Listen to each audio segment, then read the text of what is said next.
Hey guys, Lizardlea here for May I Be the Person My Dog Thinks I Am from 80 Plus Cross Stitch Kind Thoughts by Kooler Design Studio. And then if you want to see the actual piece, it's this guy on the top. It's so cute. It's so cute. I love it. Hopefully it doesn't take me all day, but it's whatever. It's really cute. I'm excited. I'm going to be doing it on 18 count 8 cloth. I don't know if you can read that. My hair looks really black at some points. Like, my hair is still as brown as ever. See? Still brown. It looks, every once in a while, I'm doing my editing and I'm like, why does my hair look black? I haven't dyed it black since high school. I just had my 10-year reunion without anybody because of COVID. I'm not gonna lie, I've been super excited for my 10-year reunion for 10 years. So I was like super bummed. I know there are way worse things that have happened, and I am grateful that I have not had that happen to me. But I'm still bummed that I didn't get to go to my 10-year reunion. And no one did. There was no 10-year reunion because of this. Okay, I'm over it. It's not worth it. Alright, yeah, I'm just gonna get to the stitching part now. Alright, well, we're talking about 12 Monkeys then, which stars Bruce Willis. Ooh. Ooh. This is not his first time-traveling movie.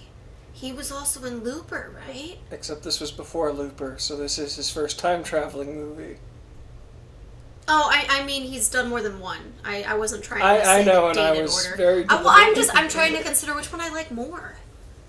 I want to say I liked Looper more, but I still liked 12 Monkeys. They're both very good. They're both really good. Yeah.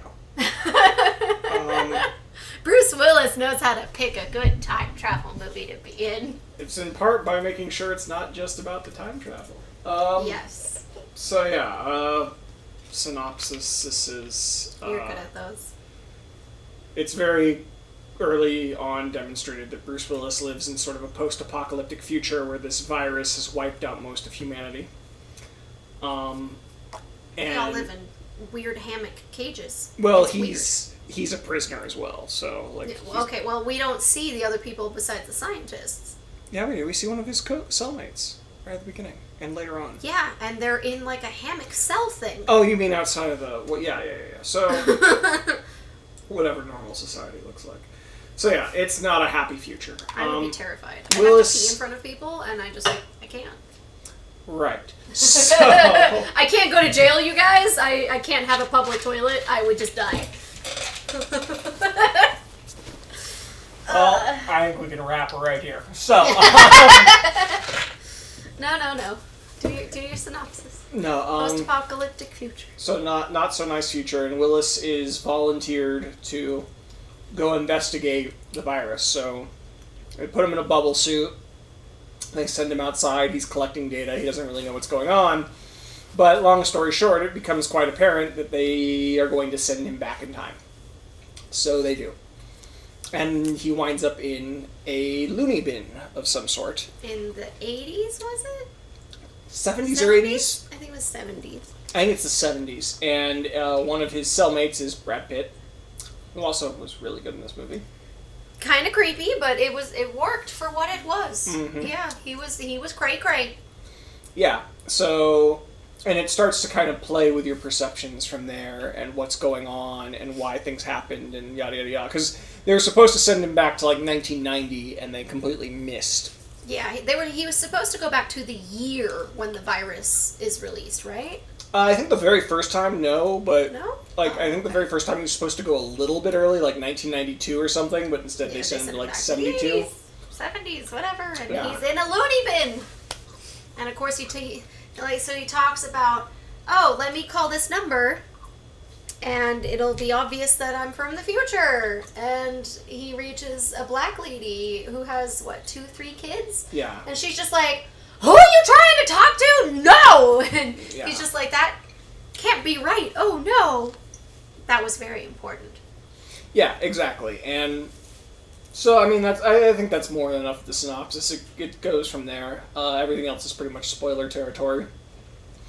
But I think it's one of the best time travel movies. It was one of the first ones I saw. That's kind of why I'm so down on the rest of the time travel movies, because it does all the gimmicks that I've seen in all the other time travel movies, and it does it way, way better. It's still got some cliche writing, but it's mostly... I mean, you've talked about in previous ones how you hate it when you can't see someone's face. You know that it's someone from the past. They didn't do that in this one. Well, diving into spoilers, yeah, they kind of did, just not in the same way. Yeah, they showed you someone else's face because he was remembering things wrong. Well, the idea is that it is still all based on him. He helps cause... He saw Brad Pitt's face on his future self. Yes. Yeah, no, I know that. But, like, he helps... Well, no, because his future self is also in makeup. Yeah, he had on a wig. And a mustache. And, like, a mustache. And sunglasses. But he saw... No, you see his eyes, you can see his facial structure. They had Brad Pitt do it the first time. When he gets shot in the airport, Brad Pitt played that part. And then at the end, Bruce Willis played that part. Either way. So, you could see his face. I'm almost positive that's not the case, but... It is. Okay, that one movie where you told me later, like, yeah, it's a two-man play, but I couldn't tell you that because it's obviously that it's just two actors in that case. I called it within, like, 2 minutes of the other actor, quote-unquote, coming in, and I was like, that's the same actor. Yeah, I know. So, I notice faces much better than you do. I recognize them much better than you do. Oh, don't get me in trouble. Yeah, no, Look at those eyes, they're so pretty. It's the kid's eyes. The kid's eyes are so pretty. I thought you don't even see the face in the first scene. Well, they show him dying like 3 or 4 times. Yeah, it's Bruce Willis every time. No, it's not. Yeah, it is. No, it's not. They don't even show his face the first time. Maybe not the first time, but the second time. The first time follows the rule. The whole rule is when they don't show their face, it's them, and that's the rule. But then the second time shows Brad Pitt's face. I don't recall that. I swear to God it's Bruce Willis every time. And nonetheless, it still follows the rule. So, whatever. I completely disagree, but whatever. The point is that... What is the rule exactly? When you don't see a character's face in a time travel movie, it's because it's them. So, it's Bruce Willis. They don't... I swear they don't do the Brad Pitt thing. I'll check that later when we're not recording, but, like... They... Maybe I'm crazy. I apologize if I am. But either way, it doesn't really matter, because at least they do it the first time, which this, if they're going to have Brad Pitt do it, why even do that? But, no, it's him, and that's the whole point. And it's cliche in the sense that I've especially seen it a bunch of times since this movie, and this wasn't even the first time I'd seen it, but it's the best movie to do that, because that's not the whole movie. Even if you put that together right away... like, oh, that's going to be him, the movie is still interesting, because it really plays with the idea of what's going on. The thing that it did that I thought was really cool was that it does do the whole weird causality thing where, like, yeah, because you went back in time, you helped cause the virus, blah, blah, blah, blah, blah. Yeah, except he was in the loony bin, and he talked to Brad Pitt. That led to Brad Pitt with the animals and everything. And so he's giving advice to himself in the future, and he actually... is the reason they were investigating the 12 monkeys, because he heard from Brad Pitt about the 12 monkeys, but he gave Brad Pitt the idea of the 12 monkeys, and it's one of those weird circles.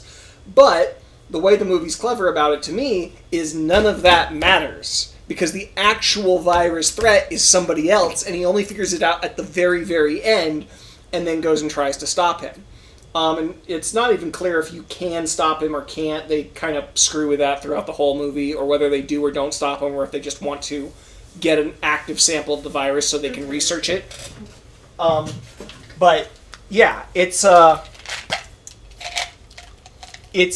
clever because it knows the weakness of that plot, where it's like, okay, we're gonna do the cool wacky twist where he, everything is because of him and blah blah blah blah blah. Even him in the past, going back to like World War I and whatnot. That was yeah.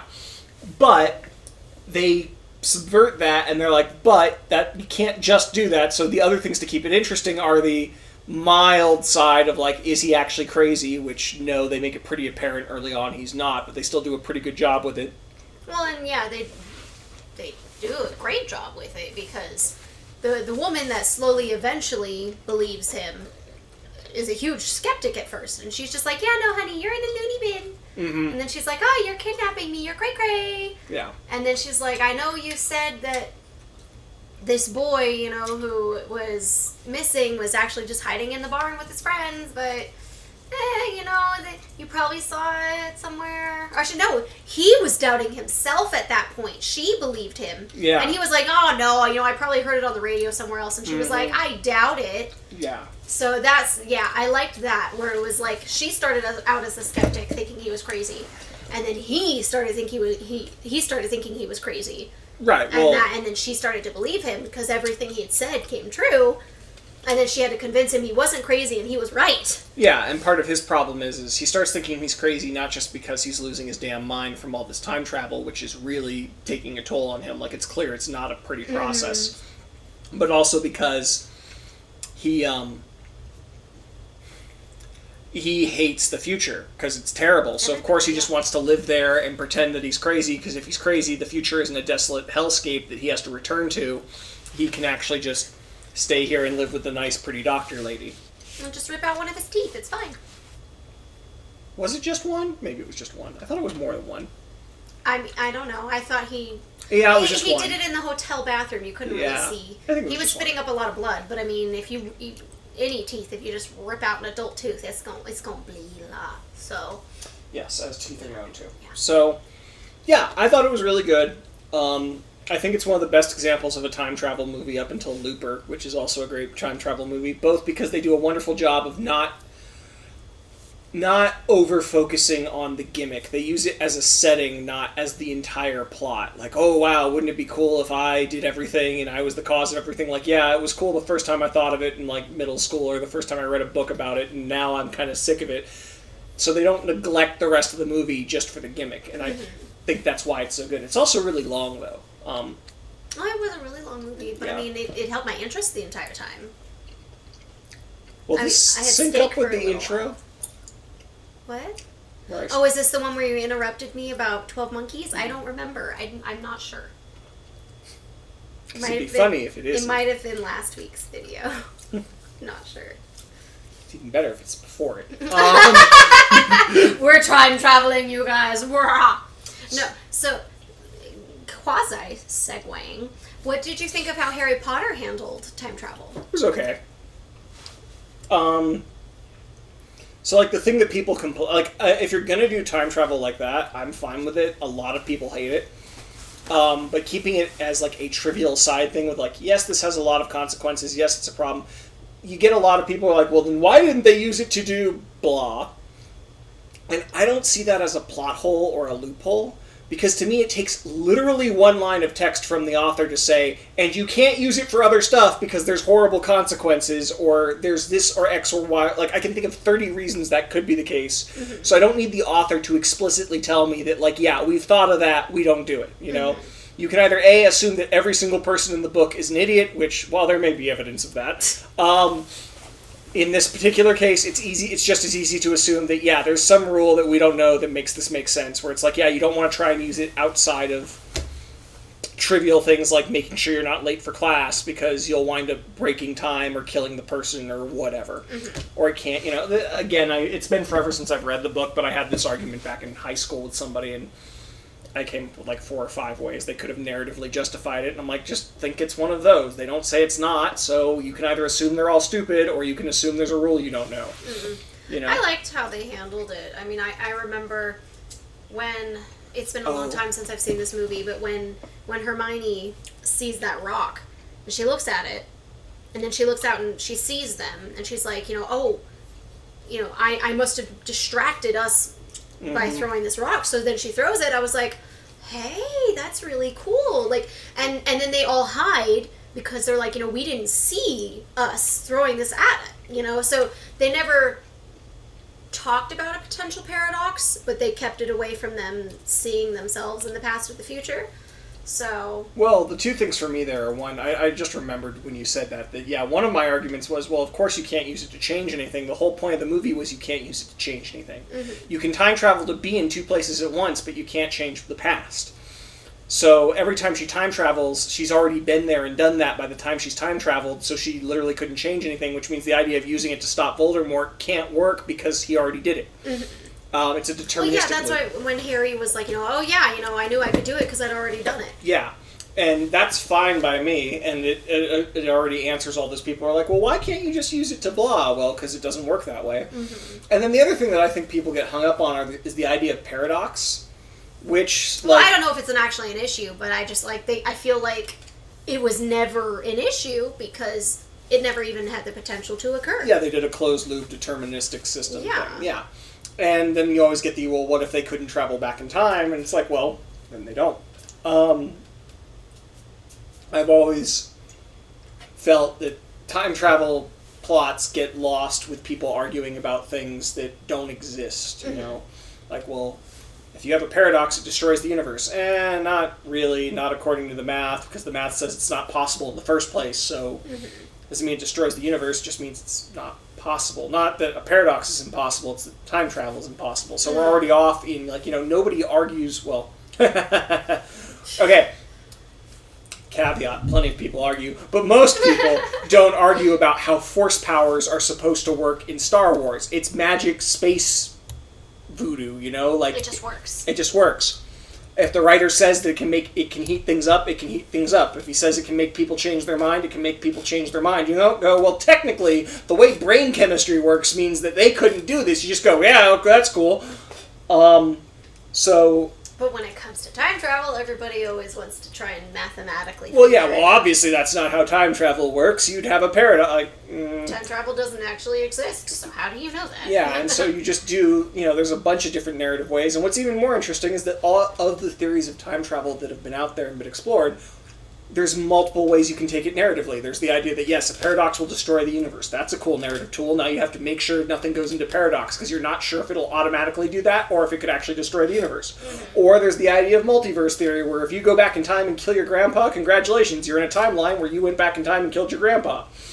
It doesn't end the world, and you're not going to be born, but, you still exist. Well, yeah, that's what I was about to say. You still exist, but in an alternate world, you're never born.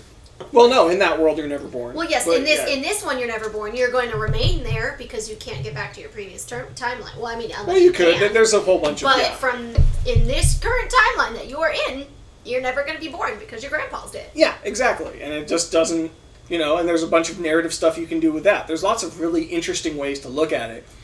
And I think it's kind of sad that, if you are a script writer or a book writer or something, you have to be like, do I really want to invoke time travel in my story? Because I'm going to get those comments about 40 million people who tell me my story sucks because they know how time travel works. It's just And then, of course, yes, the other side of time travel winding up as a crutch, where either the writer spends so much time trying to make sure it works that they overfocus on it, or they spend so much time doing gimmicks that we've all seen before that it's like, well, if this is the first time you're reading it, watching it, it's probably cool.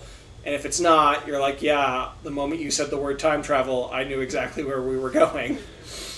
So,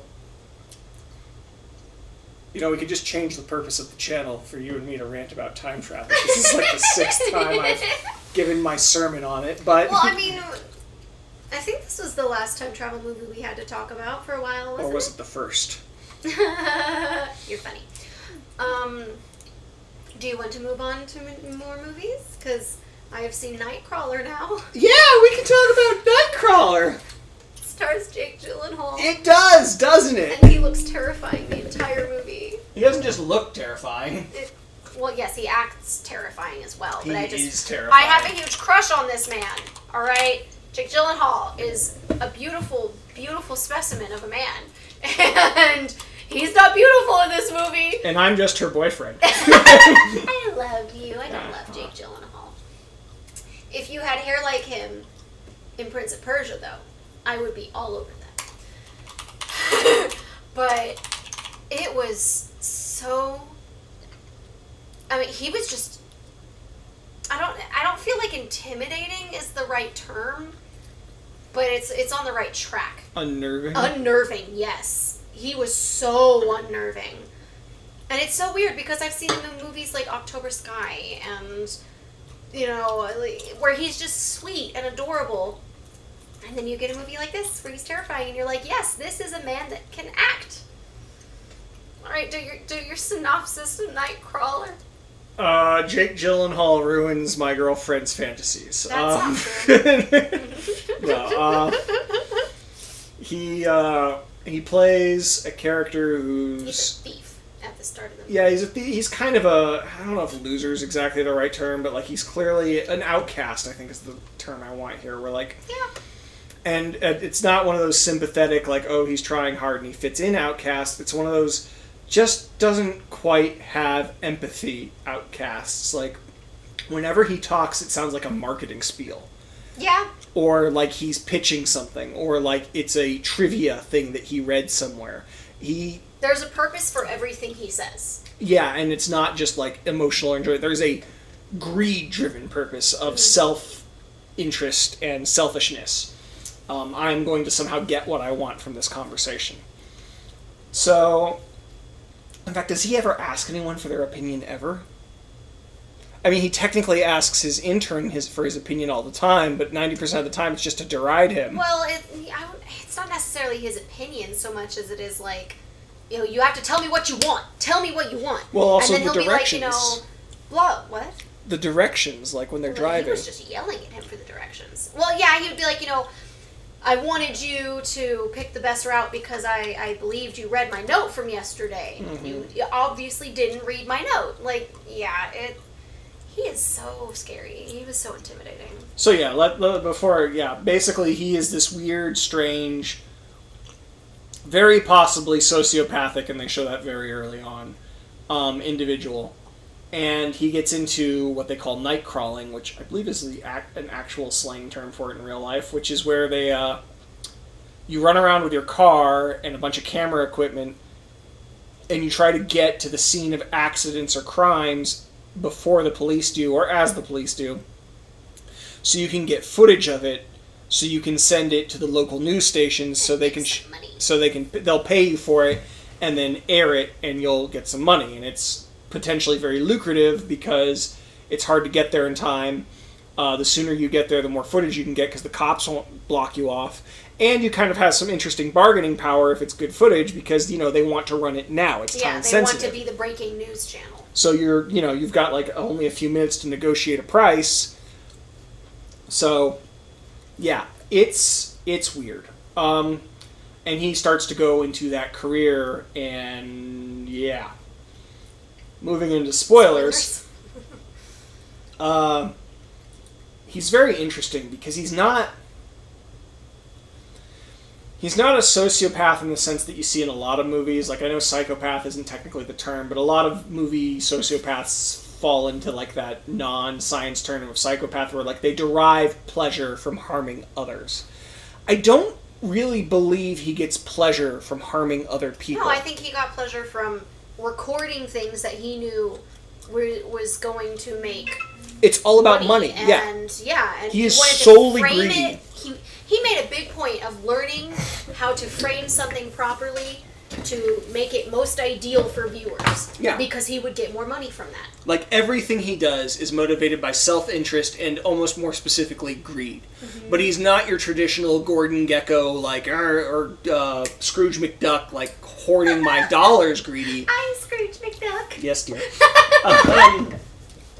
He's a lot more... It's actually interesting because he's a lot more dangerously greedy in the sense that it's not really obvious at first. And that it's also, well, it's kind of obvious to me, but in another way it's not. And that he doesn't have to be someone who derives pleasure from pain. He just has to be somebody who's more interested in himself than anybody else to still wind up being what is a very evil character. Oh, yes. And, massive spoilers, he wins. Like, this is not a happy movie. He gets everything that he wants. Mm-hmm. And at some pretty severe costs. Very early on. One of the first thing that he did that had me, like, screeching was a guy got into a car accident, and Jake Gyllenhaal's character was the first one on the scene, and he runs over.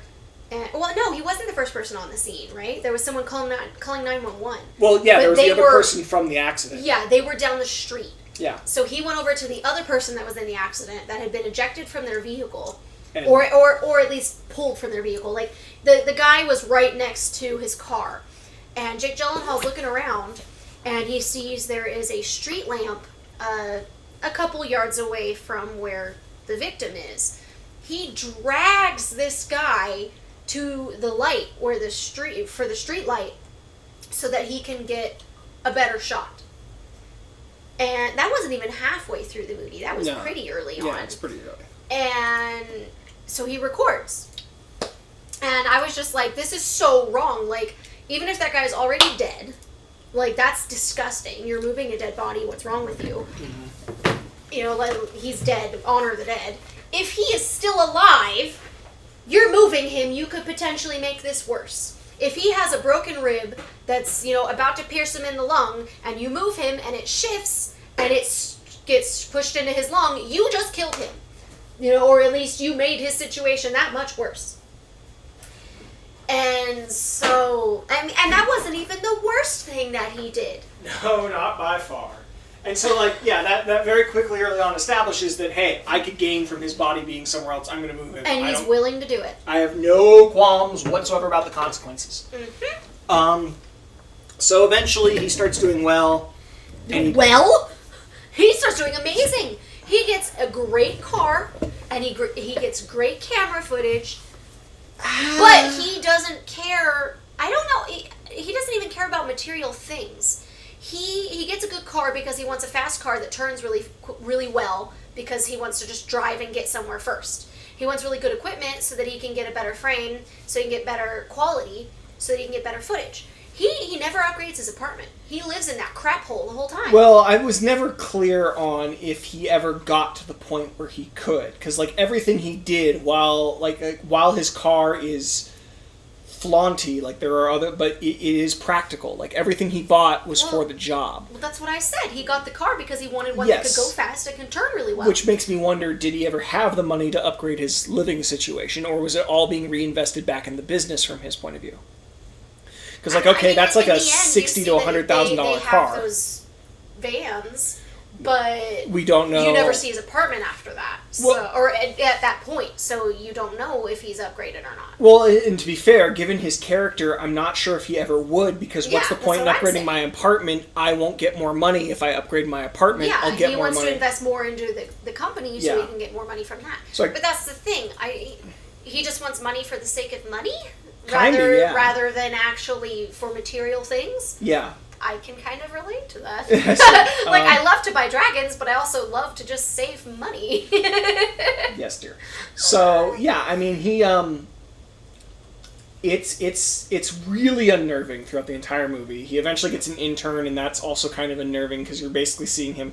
I'm still not sure, like, this is the one thing that I think is interesting about his character, is if he's not a complete and utter sociopath, because the director, I believe, came out and said he's not supposed to actually be a sociopath so much as he's just a representation of like what modern culture encourages, this win at any cost kind of mentality, where we don't want you to have emotion in either direction. We don't want you to hate people, and we don't want you to like people. We want you to make money. Mm-hmm. You know, you don't have time to hate them. You don't have time to find joy in being mean to them. We just want you to make money. Mm-hmm.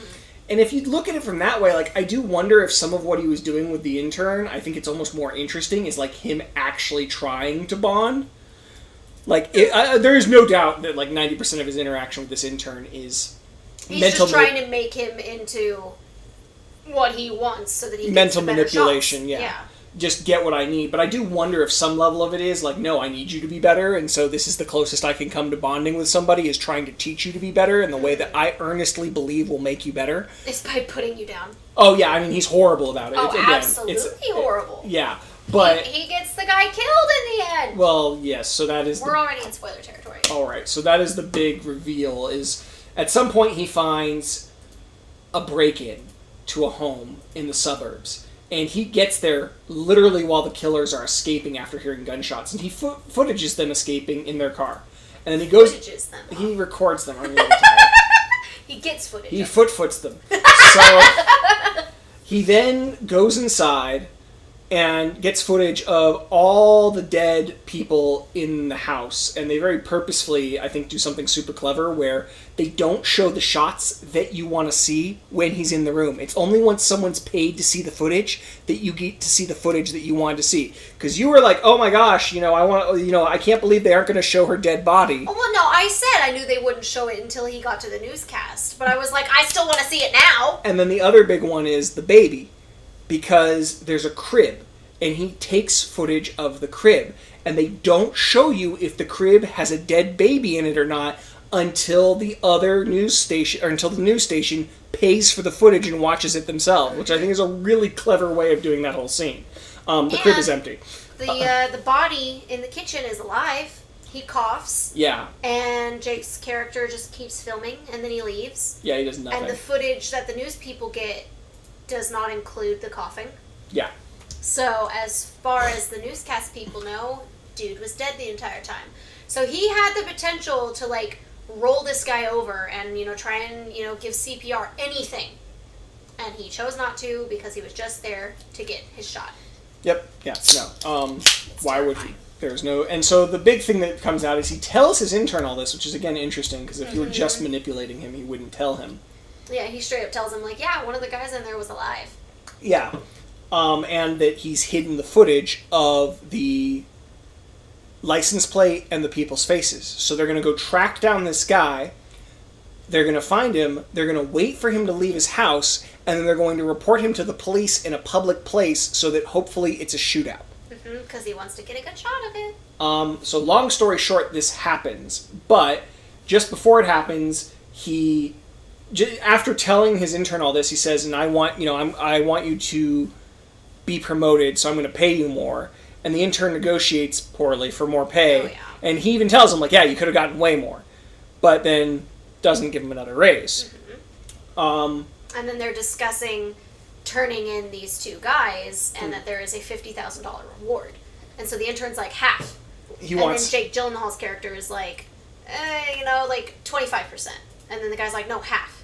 Well, first he wouldn't do anything. Then they negotiate. And finally the guy just straight says, like, look, this is really messed up. I don't feel comfortable with this. I might as well, get some money out of it. I'm not going to do this. I'll go and report you if I have to. If you want me to do this, you've got to pay me. Well, yes, and he says half. Yeah. And then eventually Jake's character is just like, okay. Yeah. And so, long story short, massive car chase ensues. Lots of people get shot and killed. Like 3 or 4, I think. And it ends with a car crash and one of the gunmen escaping, and you can't see him. So Jake Gyllenhaal's character gets out and takes footage of him. One of them is in the truck, and you at this point you assume he's dead. No, the other one got shot right at the first shootout. Only one of them escaped. the one he is recording is the one in the van. Right. Yeah. He's crashed the car. He's in the van, and you assume he's dead because he's been shot. And his vehicle has rolled multiple times. Yeah. And so Jake Gyllenhaal says, yeah, he's dead, come get this other angle. And so the intern comes around the other side to get the other angle. Next to the car door. Yeah. And lo and behold, the guy's still alive, and he shoots the intern. Well, he didn't shoot him to death. He just shot him a lot. Like 6 times, yeah. Yes. And then he gets out and shoots at the police, and the police kill him. And, of course, Jake Gyllenhaal films all of this, and then the intern's lying on the ground dying. And he goes over and he films the intern. And the intern's like, you knew he was alive. You did this on purpose.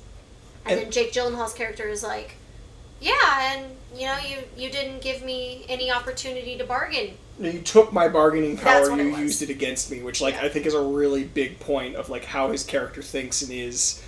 That, the only thing I think he showed any emotional reaction to was when he lost a bargain. Because, throughout the entire movie, he tries to negotiate in situations where it's clear there is no negotiation. You don't have a leg to stand on.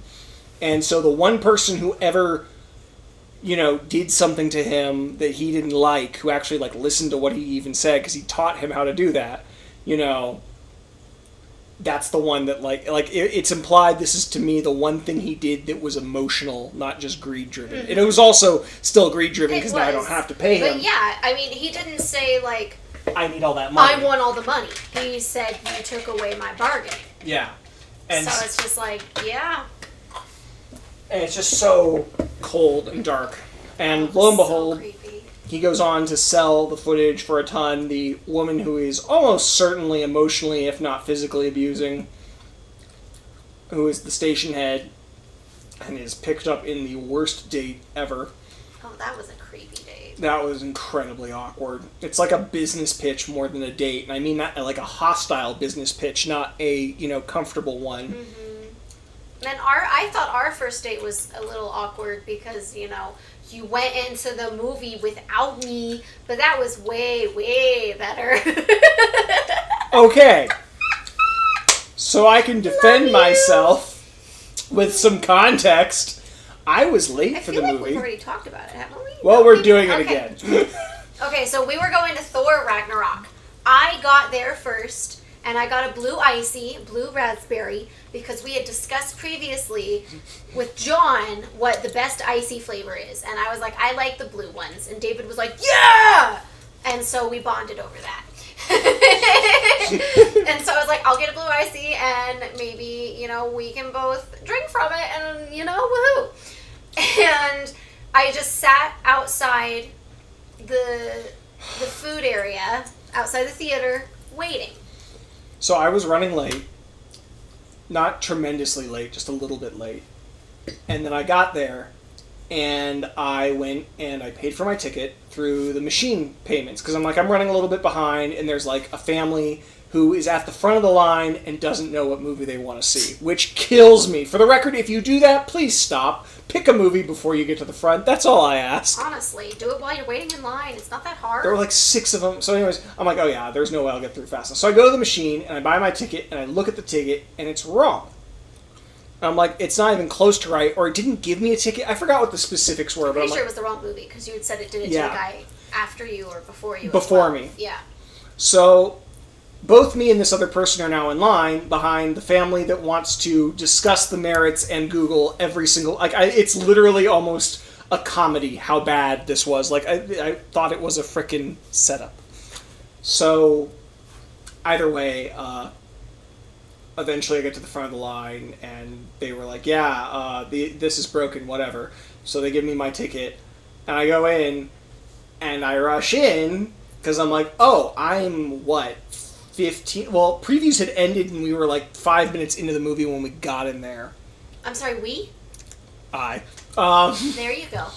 So, pretty freaking late at this point. So I have assumed that she has gone in. And it's one of those places where you have to pick your seat. You can't just sit anywhere.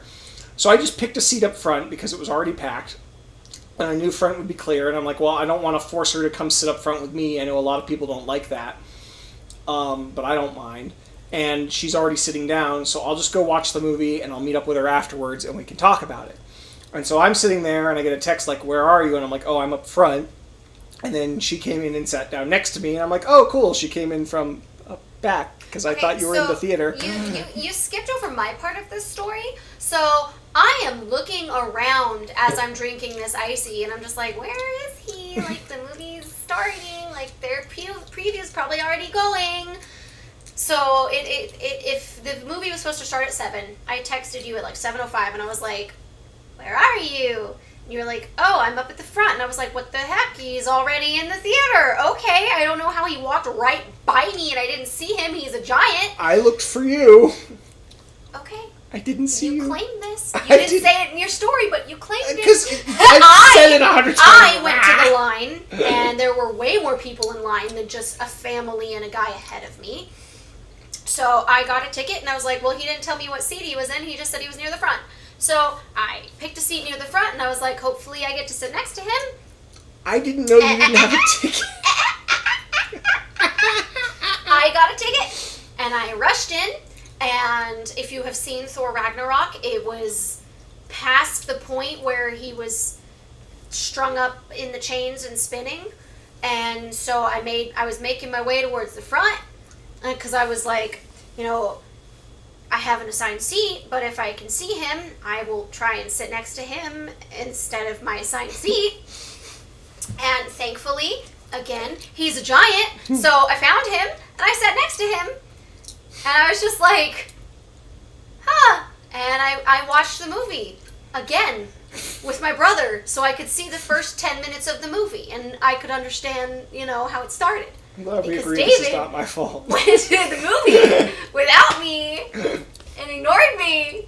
Normally, you meet up with a person and you buy tickets together, or one right after the other, so you can pick seats next to each other. But that's the world I live in. I thought you had already gotten your ticket.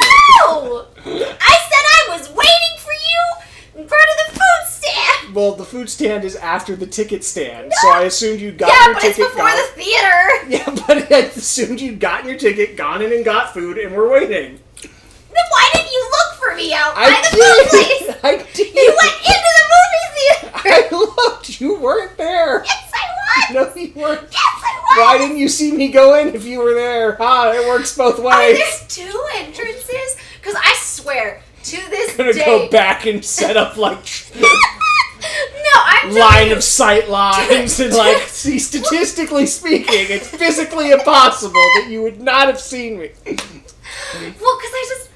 From where CSI. I was, I could see the entrance to the theater, at least that I took.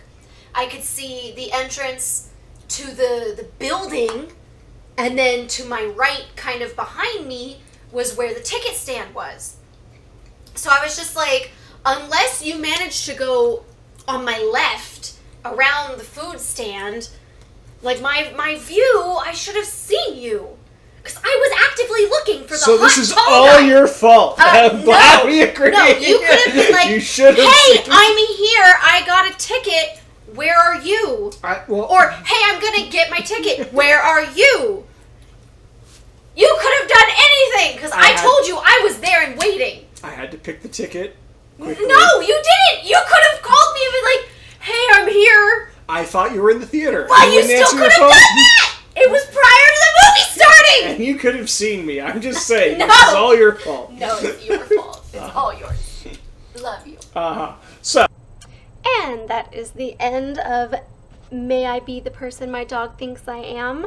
I got 5.5 hours of footage. Look at that puppy, he's so cute. Cute. I'm on the second book for the Wax and Wayne books for Mistborn. I want to go back to the original trilogy. But I will say I did amazing. Both of my favorite characters from the original trilogy still alive. Above par, dear. Above par? Yep. I am like so beyond par. I don't even know what par is anymore. That sounds about right. They're both still alive. That never happens. And Yeah. his favorite character is dead. What'd you say? I said that not only are they alive, they're happy. So happy. It's awesome. I'm happy. Okay, yeah. So this cutie took me 5.5 hours, and I'm not talking about cross stitching anymore. So I'm just gonna sign off. Like, subscribe, share, comment, all that jazz. I'll see you guys in the next video.